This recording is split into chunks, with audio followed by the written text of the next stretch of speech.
So let me get this straight. This is going to be about the record that knocked off Fleetwood Mac's Rumours out of the #1 spot after 29 weeks on the charts. This is the record that knocked Elvis Presley, after he died, off the #1 country charts. One of the best vocalists of the 20th century. In my opinion, let's go.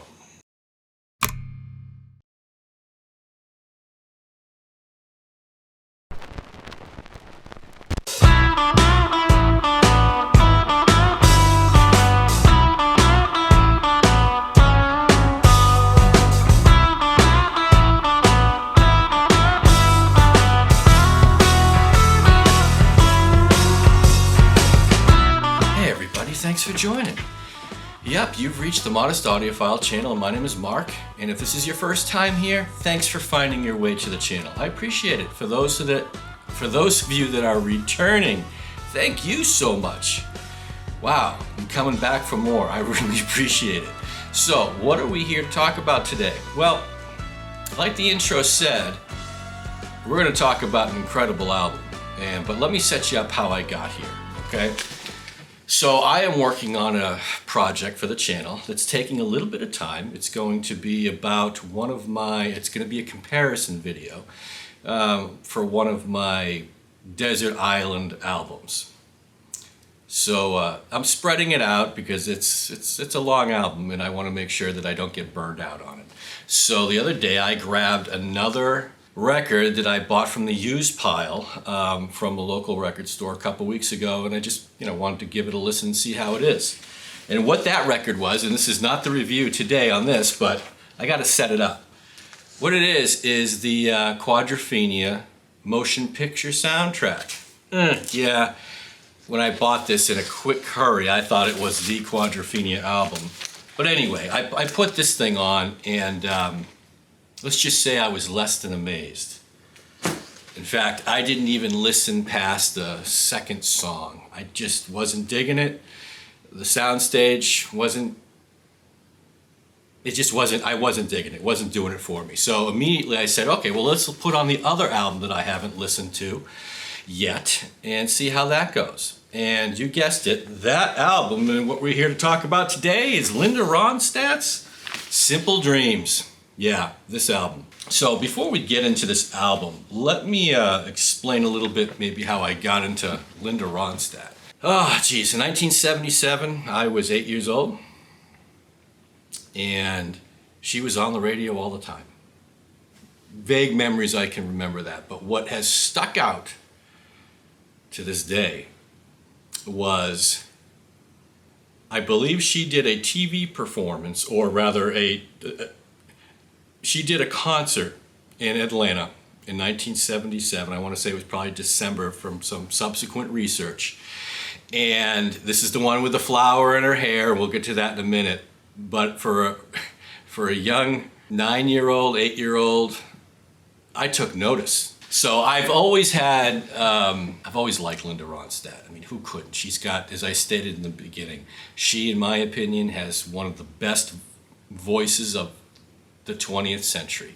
Oh, what a voice. And we'll go through that throughout these songs here. But all right, enough of the history lessons on this thing. Linda Ronstadt, I'm a fan, and I finally went out and bought an album from the used pile and gave it a shot.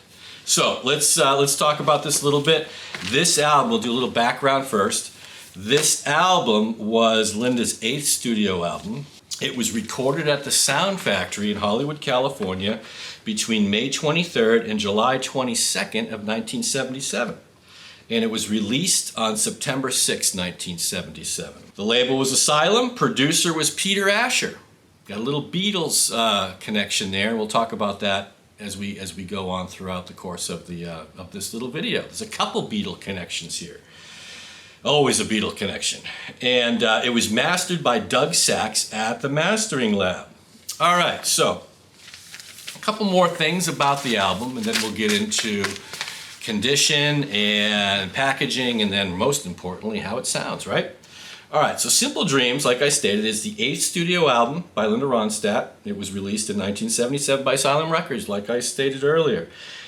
The album was the best-selling studio album of her career, and at the time was second best-selling album by a female artist, behind only Carole King's Tapestry.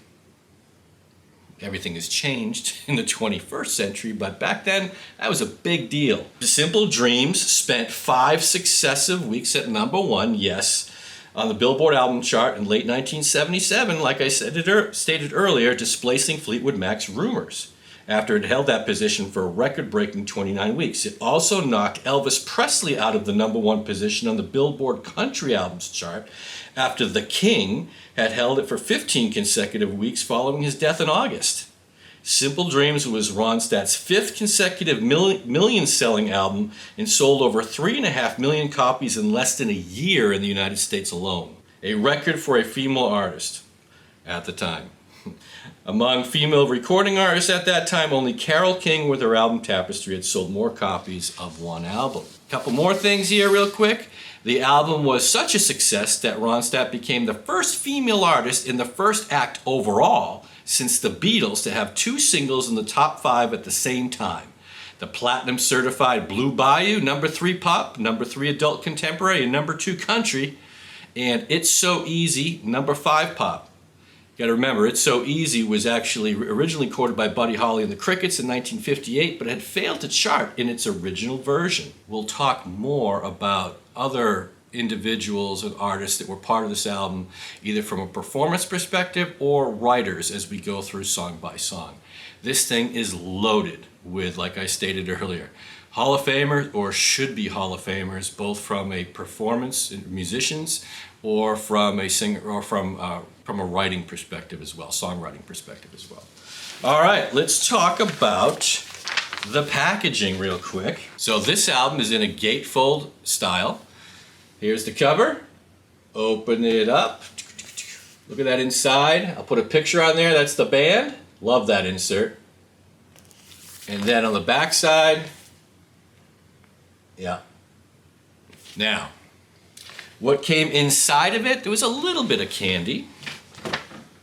On one side of the insert, you've got all the lyrics, who wrote it, the musicians who performed on it, and we'll go through that song by song, okay? And then on the other side, this is the vision I've always had of Linda Ronstadt. That, yep, there you go. I mean, what young grammar school boy wouldn't like that, huh? Ah, Linda Ronstadt, fantastic. All right, well, let's go. How does it sound?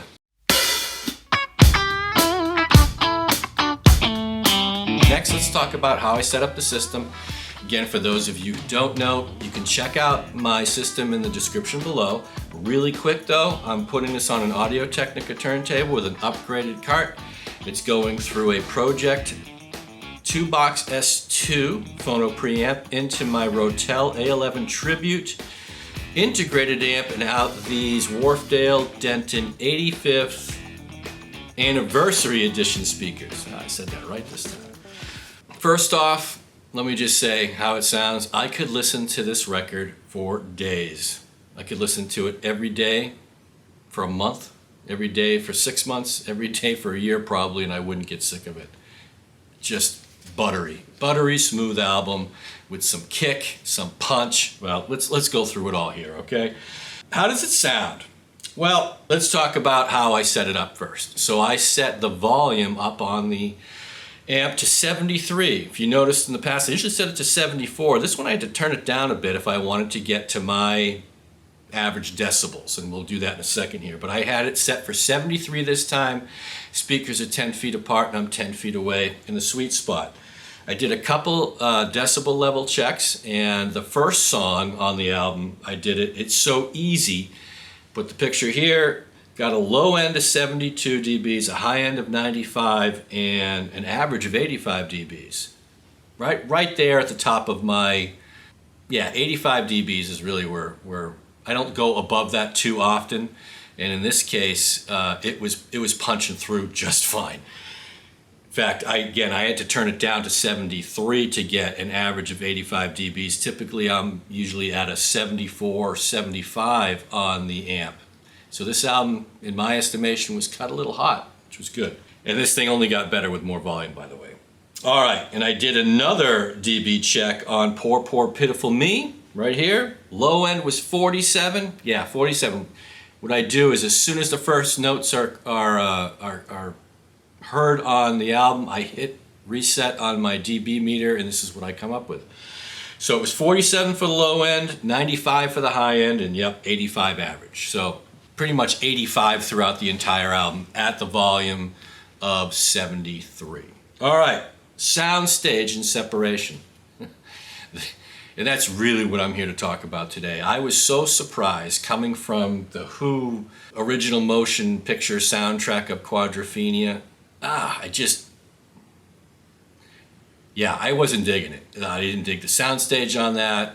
So I popped this thing on, and immediately that first song, It's So Easy, boom, in your face. Soundstage was so much larger than what I was just listening to. It really took me by surprise. And this was, this was probably about 4 days ago, and I listened to the album all the way through for the first time just to get the enjoyment out of it. And then I listened to it 2 subsequent times to write some notes down, and really stopped me in my tracks from what I was doing with another review, and I had to get this thing out because this thing was awesome, really awesome. So again, the soundstage, the separation and imaging was really, really, really good. Really good. Again, this is an original 1977 album. Condition was pretty darn good.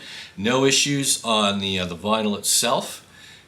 After a couple of cleanings, really next to no surface noise. I don't think I got any pops or clicks on it. Flat. It's a good album. It was a diamond in a rough that I found at the used music record store. Something like that, right? Yeah, so I'd say again, back to the soundstage, we're talking 6+ feet on either side at its best, and 5 feet above the tweeters, which gets us right up to about the ceiling in this room. It wasn't coming from above the ceiling, it wasn't coming from outside the room, but it filled this room up, and it filled this room up really, really well. So again, soundstage was wide and high. Imaging was really good, and again, the drums had a lot to do with that. We'll get to that in a few minutes here. Depth was anywhere from 3 to 4 feet. Yeah, I'm shocked. This thing sounds really, really good. All right, some of the tones that I was getting out of here, let's just say you got the warm, buttery mids in this thing. So tasty. The bass was punchy, and you're getting some really, apart being punchy, the bass was full, round. It had some heft to it, and the treble was sparkly, just like you like it. It was a great balanced listening experience. There were no holes in the tonality, I'll just say, okay? Let's go with side 1. Side 1, we're gonna go with the first song on it is It's So Easy. Again, this was written by Buddy Holly and Norman Petty back in 1958. And it's also, I believe, what I saw here was NPL Communications, and that is McCartney, Paul, and Linda. You know, their company, I guess they own all of Buddy Holly's, or at least this song from Buddy Holly in their catalog. So we do have a Beatle connection 1 there. We'll get to more here in a second too. Let's talk about who is playing on this, okay? Acoustic guitar is Dan Dugmore. Electric guitar is Waddy Wachtel. Waddy, one of the premier hired guns in classic rock. We'll talk more about him too. Bass, Kenny Edwards. Drums, Rick Marotta.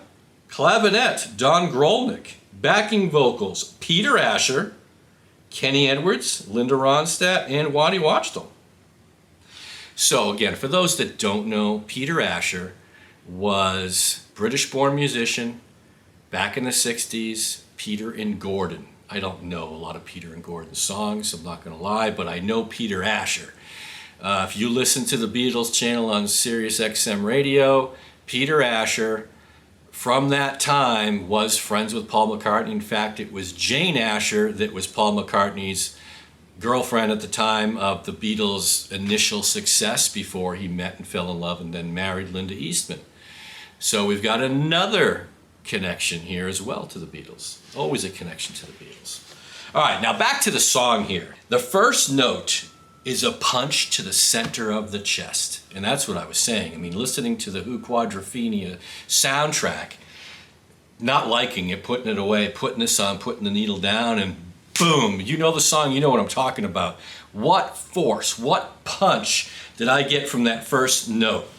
Great separation of instruments, huge soundstage, in the room projection. That was what I was saying earlier about the depth, right? These speakers are 3 feet in front of the wall.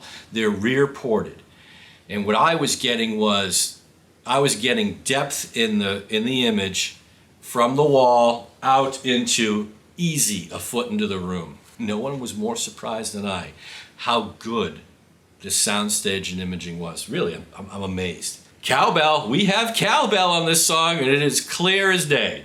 Loved it. Linda is in the center, and just like she was throughout the majority of this album, locked in the center image, and then behind her to the right, what I liked was the backing vocals, you know, were kind of hovering right above her shoulder. Pretty nice soundstage, pretty nice imaging. What else? All I could say is, yeah, at the end, yes please, can I please have some more of this? What a way to start off this album. Great stuff. All right, we go to the second song, Carmelita.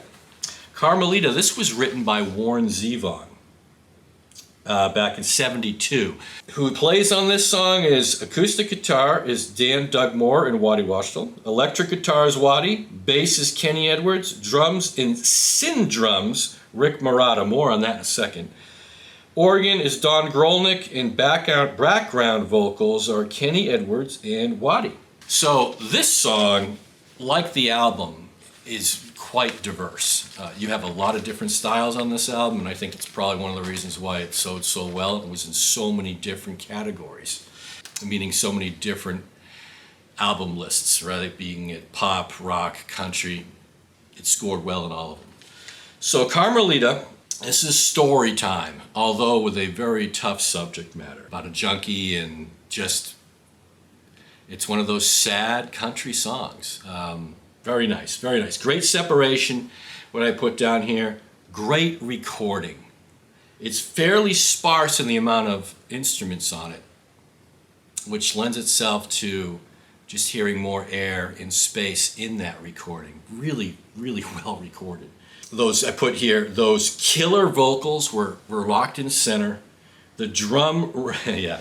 And then what you're getting on the right, the center right behind her, is you're getting the drummer hitting, you know, slapping that stick against the metal drum edge, we call it, or the drum rim, whatever the technical term, and then just that light hi-hat. So just really tasteful. Great organ in the background as well is what I put. Carmelita. This song is going to force you to listen to the lyrics. Go listen to it, print off the lyrics. Yeah, Linda had no issues whatsoever taking on this subject, and she did it really, really well. The next song, Simple Man, Simple Dreams. This was written by J.D. Souther, or John David Souther. You may know him from, he wrote some of the songs for the Eagles. You know, he was palling around with Linda and some of the Eagles, right? Eagles were Linda's backup band at one particular time. So there's a lot of cross-pollination going there. Who's playing on this? Steel guitar is Dan Dugmore. Bass is Kenny Edwards. Drums and shaker, Rick Marotta. Electric piano, more on that, Don Grolnick. Violin is Charles Veal. Viola is David Campbell. Cello is Dennis Karmazin. Double bass is Richard Pheeves, and David Campbell did some string arrangements on this. So another one of the slower songs, which really accentuates Linda's vocals once again. What I wrote about this was the song builds slowly. What you hear at first is the organ in the vocals only. Hi-hat is, and that's coming out of the center. So you've got the organ in the background, Linda's vocals right in front of that in the center image. On the right, you're hearing the hi-hat, then the bass and percussion come in and fill out the rest of the soundstage very nicely. You've got this buttery steel guitar, man, it sounds just great, and it projects right out into the soundstage. Killer vocals, powerful. I mean, she's a powerhouse, but she's also graceful at the same time, if that makes sense. Yeah, really, really great vocals on this song. And what I liked is there's an electric piano playing on this, and it kind of hovers in space, those notes, right between, say, 12 o'clock, which would be the center image, and say 3 o'clock. Okay? So right really on the right-hand side of the soundstage, the electric piano was, those keys were dancing and those tones were just coming out in the soundstage in space. Really nice effect. All right, so that leaves number 3rd song. Let's move on to the number 4th song, which is Sorrow Lives Here. This was written by Eric Kaz. And who's playing on this is just acoustic piano, Don Grolnick, and then you've got her vocals. So piano and vocals only. Again, the vocals are dead center, and then the entire soundstage becomes the keyboard of the piano. Mammoth keyboard. My room, right? Speakers are 10 feet apart. You're getting upwards of 5 to 6 feet extension out of that. So I've got a keyboard that's the size of about, 20 to 22 feet. Really cool, really cool. Nice reverb on the piano as well. Again, you're getting a lot of space and air on this album. And these sparse songs with literally one instrument and a vocal, it really comes out nice. Great vocals, and I'm going to say that to every song here. Linda, man, one of the best, I don't care, female, male, whatever, one of the best vocalists of the 20th century. And I'll say 20th century because really she hasn't done much since then. Man, just what a great singer. All right, we go on to song number 5, the last song on the first side. It's called I Will Never Marry. And this one has a special participant, Dolly Parton. At the age of 30, doing some wonderful background vocals here. This is actually a traditional song, which is arranged by Linda. And who's playing on this is you got acoustic guitar, Linda's playing one, and Waddy's playing the other. You got Mike Aldridge playing the dobro, and harmony vocal, Dolly Parton. What I wrote here was, this is like an old country style, country western, an old country style performance here. And the acoustic guitars are left and right of the soundstage, really, really pristine in how they're recorded. The dobro, I put great dobro, coming out of the center. And really, nothing else can be said about the excellent harmonies between Linda and Dolly. And every song on this really surprised me. A couple of these we've all heard tons of times. I Never Will Marry was not one of the ones that I've heard. I can't recall hearing it, but man, it was fantastic. Those harmonies were really coming out into the soundstage, and they sounded so good together. The two of them almost sounding like 3 ladies singing. Great stuff. All right, let's flip it over to side 2. Hey everybody, I want to say thank you. Thank you for you first-timers in finding the channel, and for those that have come back for more, thank you so much. It's quite humbling, to be honest with you. Well, if you like this content, yeah, hit like. And for those of you that already have hit subscribe, thanks. For those of you who may be a little bit shy, oh, come on, you can go down there and hit subscribe. It would really help support the overall channel. And hey, it's free, and you can always take it back later, okay? So enough of that. Let's get back to this killer album. Linda Ronstadt, Simple Dreams. It's awesome. Let's go. Side 2 starts with Blue Bayou. You've all heard this song. It was one of the singles that reached, the stratosphere as far as album charts and or singles charts and how long it stayed on the radio. I mean, most of us who are Gen Xers, you remember this song. It was baked into our subconscious. Not one of the songs I would reach out there to try to call up on a streaming platform or anything, no. But what I put here was, never heard it like this before. Whoa, I really paid attention to it, right? You have to. You put the needle down, you sit back, and you pay attention to the record. And I've never heard Blue Bayou sound this good. Shame on me. Who was on it? Well, we've got acoustic guitars, Waddy, steel guitar is Dan Dugmore, bass and mandolin, Kenny Edwards, drums, Sin drums, and cowbell, Rick Marotta, electric piano, Don Grolnick, marimba, Steve Foreman, background vocals, Kenny Edwards, and Don Henley. So a little bit of thank you and some payback from Don Henley on this song. Yeah, all right. Apart from never hearing it like this before, I put nice depth. The drums have some oomph and some punch on this song. Blue Bayou. I'm like, really? Yeah, the drums had some punch. On the right, I think they're toms, and at points of this song, I was startled. I mean, the punch coming out of these drums on Blue Bayou was huge. And in fact, I think the toms almost had that an illusion of not the sound coming forward, but the sound coming from the side. And that was, yeah, I took notice. Holy crap. Really, really good projection of those drums coming out of the right side of the soundstage. And the steel guitar is right there in your face. And again, held in suspension in this illusion of the soundstage in the center channel. That steel guitar was really good.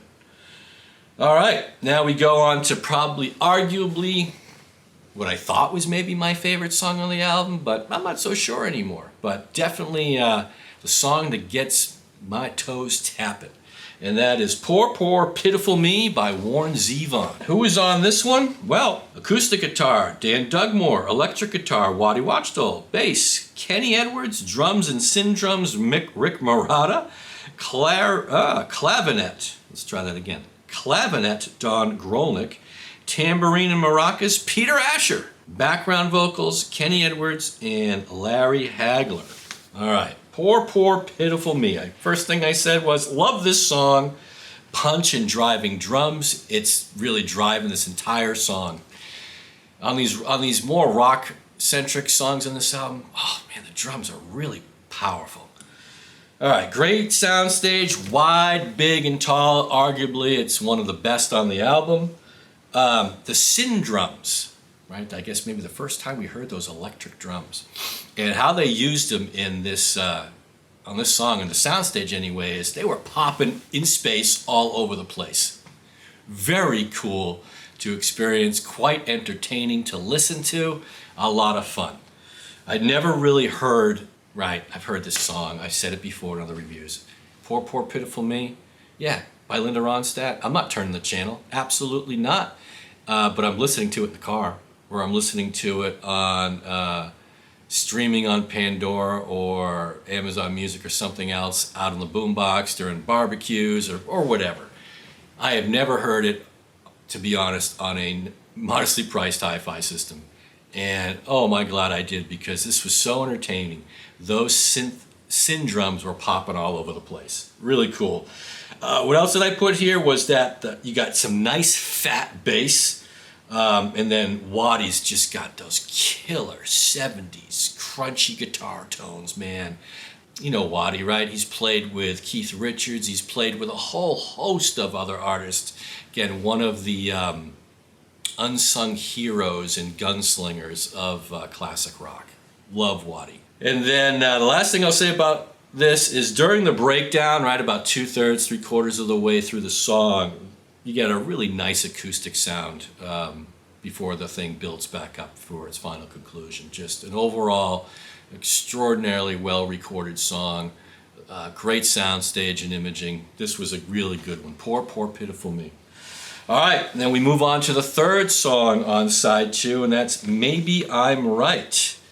And that was written by Waddy. It says Robert, but it's Waddy. And we've got acoustic guitar and electric guitars were Waddy, bass Kenny Edwards, background vocals Peter Asher, J.D. Souther, and Waddy. So not a lot of individuals on this, but they sure made a nice sound. You got the acoustic coming out in the center, and the vocals, Linda's vocals are right in front of it. Beautiful lead vocals is what I put here. And then the backing vocals come in, and the backing vocals extend throughout the entire soundstage. They are lush and full, yet they're delicate. That makes sense? They're lush and full, yet they are delicate.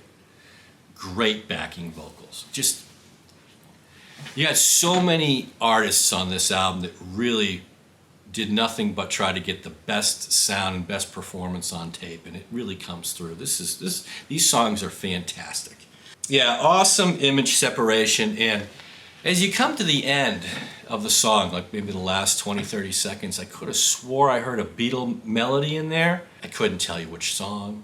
It bugged me at the time, and then I just said, forget it. I'll just say, I think I heard a Beatle melody in there, and maybe I'm right, maybe I'm wrong, but it sounded pretty cool at the end nonetheless. All right, fourth song, second side, Tumbling Dice. It's one of the ones I definitely remember seeing as a child on TV, watching her sing this, right? She's got a sleeveless jean top with a red handkerchief and a red flower in her hair, and again, for a little grammar school kid, man, I took notice then. I'm still taking notice. And that was pretty much what I saw. Tumbling Dice, obviously written by Mick Jagger and Keith Richards. Let's see who played on this song. We've got electric guitars, Dan Dugmore and Waddy. Slide guitar, Waddy. We'll get to that in a second. Bass, Kenny Edwards. Drums, Rick Marotta. Piano, Don Grolnick. Background vocals are Kenny Edwards and Waddy. First thing was big soundstage. Yep, probably the biggest on the album. Out to 6 feet. Plus, again, took the entire wall. Wasn't coming from outside, but it was getting upwards to the ceiling, which is about 5 feet above the tweeters on my speakers. Great soundstage. Second thing I wrote, Waddy! Exclamation point. Excellent performance by Waddy on this song. Again, his guitar tones are great. Excellent drum isolation as well. On this one, the drums, I take the entire soundstage, and the way they had them mic'd up and isolated in the soundstage was just fantastic. They're across the soundstage, which brings really great depth to this particular soundstage as well. Awesome imaging and separation. I put deep fat bass. It was fun. And you got that floating piano sensation again in the soundstage.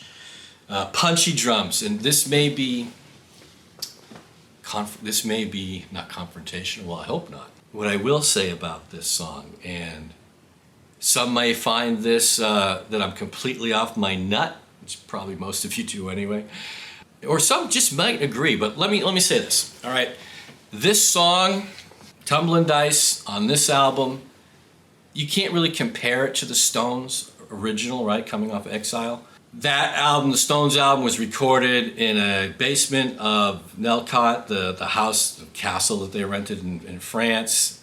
And then it was just, the stories go that it was really hard to mix that song.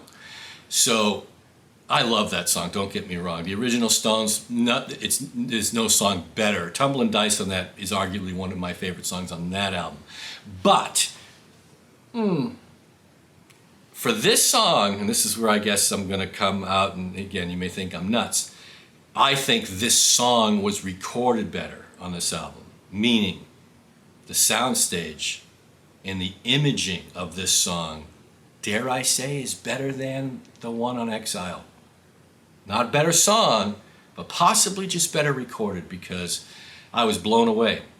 And then I listened to this one on Exile, and again, I'm so used to that and how it sounds and how it projects. This song, yeah, I'm going to say it. I think it might have been recorded better than the original one the Stones did. Not comparing it any other way, but it sounds great. Sounds great. All right, enough of that. Last song on side 2 is a song called Old Paint. It's another traditional song that Linda Ronstadt got credit for arrangement. It's that country western feel. Yeah, country western feel. Just that, I'm not going to say Bakersfield.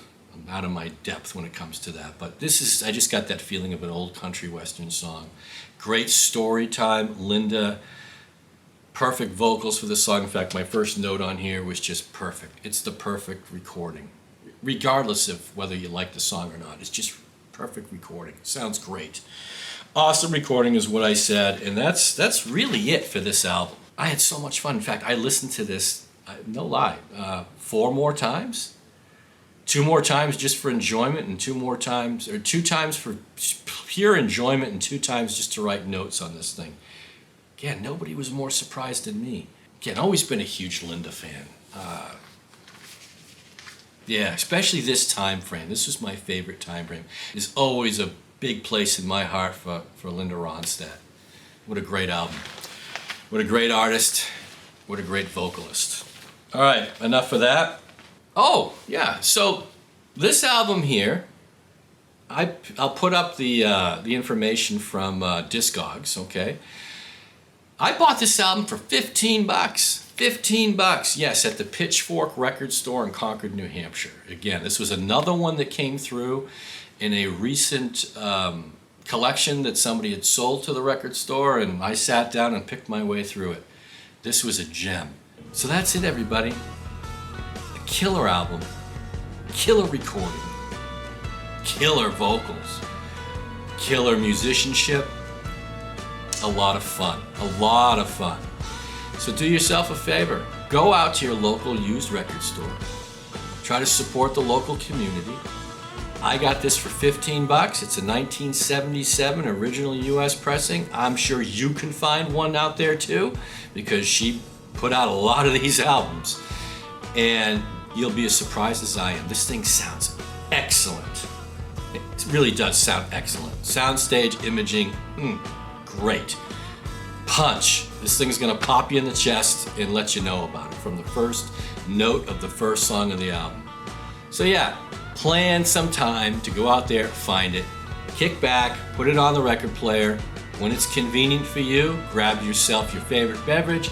In this case, I believe mine was green tea, and enjoy the ride. Enjoy the ride, because if not now, when are you gonna do it? Stop putting it off. Make some time for yourself. You deserve it, Gen Xers, or anybody else out there for that matter. Until the next time, thank you so much for watching, and I'll be back here soon, hopefully without any more distractions, just so I can get to that Desert Island album and finish that review off so I can share that with you, because that's going to be fun. All right, everybody, thank you so much. We'll talk soon. Take care. Bye.